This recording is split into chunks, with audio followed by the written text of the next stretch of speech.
Com todos os autores, todos os editores que estão aqui presentes hoje no Salão do Livro, vamos ter aqui o livro, vamos ter a nossa feira.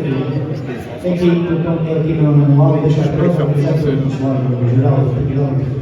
Agora, desta feita, vamos estar com o Valentim Fernandes, ele que também lançou o livro, ele que é vice-presidente do Comitê dos Eventos, ele que também tem um CD que lançou, que a nossa rádio tentar também divulgar. E agora vamos falar de um livro que ele lançou também este ano.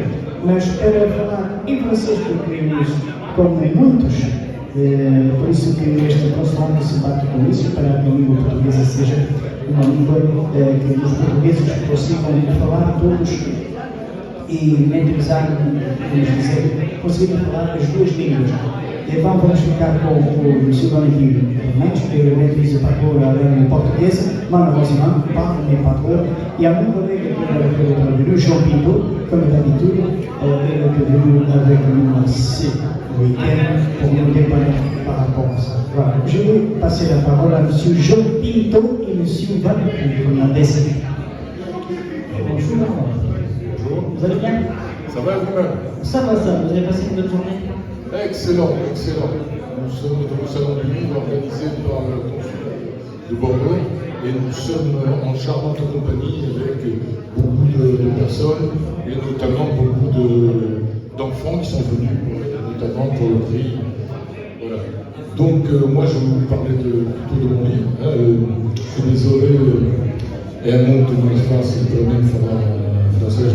Podia falar português, mas não preparei suficientemente isto. Português. Donc c'est le livre Portugal et la Grande Guerre de 14-18, au Portugal et la Grande Guerre de 14-18. Alors, c'est un livre qui a été écrit en 2019 suite au centenaire qui s'est passé à la Nice, auquel nous avons été invités avec les deux présidents de la République, donc le président du Portugal, de Sousa, et M. Macron. Donc à l'époque, nous étions là-bas et on a fait le centenaire à la Nice. Donc suite à ça, avec le comité Sousa Mendes, j'avais décidé d'écrire ce livre sur le Portugal et la Grande Guerre, afin de pouvoir transmettre cet héritage et ce patrimoine culturel du Portugal, parce que très peu de gens savent que le Portugal a participé à la Première Guerre mondiale et qu'il y a notamment un grand cimetière à la Nice qui il y a 1800 tombes de soldats portugais.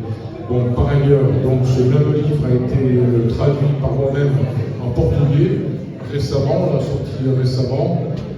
Donc la traduction quasiment la même en portugais, sauf qu'il y a une autre émotion, à côté de ça, le gouvernement et la Grémoire, mais c'est différent. Donc c'est aux éditions 14, les éditions du comité Sousa Mendes.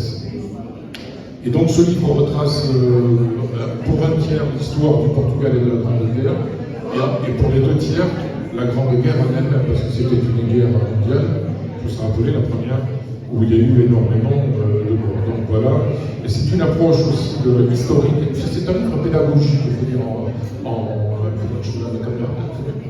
c'est un livre pédagogique avant tout, et qui retrace donc l'histoire du Portugal à cette époque-là. Il y a eu plusieurs attentats, il y a eu plusieurs présidents, il y a eu même 3 présidents assassinés de mémoire.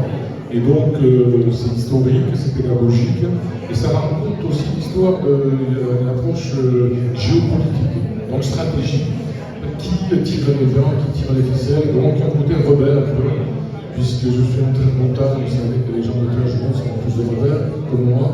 Oui, bien sûr. Et donc voilà, donc ça rappelle, alors ça raconte aussi la bataille de la Nice, qui a eu lieu, il y a eu des milliers de Portugais qui sont morts.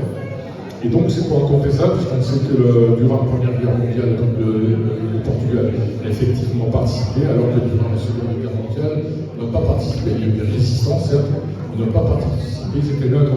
Voilà. Et c'est juste aussi pour rappeler, bon, au-delà de la géostratégie, de la géopolitique, c'est pour rappeler qu'on se dit qu'il y a eu 20 millions de morts, et durant cette Première Guerre mondiale, alors qu'il y en a eu 60 millions durant la Seconde Guerre mondiale. Alors c'est un calcul que moi j'estime faux. En fait, pourquoi? Parce que durant la Première Guerre mondiale, il y a eu ce qu'on appelle la grippe espagnole qui a fait 100 millions de morts dans le monde. Donc sans rajouter ces 100 millions de morts avec les 20 millions de morts de la guerre, ça veut dire que c'est 100 ans, c'est-à-dire que c'est le double de la Deuxième Guerre mondiale. Donc c'est important. C'est important de le signaler, parce qu'on ne se rend pas compte que c'est des chiffres, certes, mais ça parle aussi. Ah oui, bien sûr, ça parle. Voilà, donc que dire de plus? Bon, je remercie à travers ça le comité Suzanne Invest, évidemment, aux éditions 14, qui nous a permis de réaliser ce livre. Et voilà, je vous suggère, si vous voulez connaître un peu cette histoire-là, il y a de l'humour aussi, c'est fait avec une pointe d'humour, parce que c'est tellement triste à raconter, qu'il fallait un peu de ça. Voilà. Donc je vous remercie, n'hésitez pas à le recommander, au comité Suzanne Invest. Merci beaucoup. Merci à vous de participer à cette interview.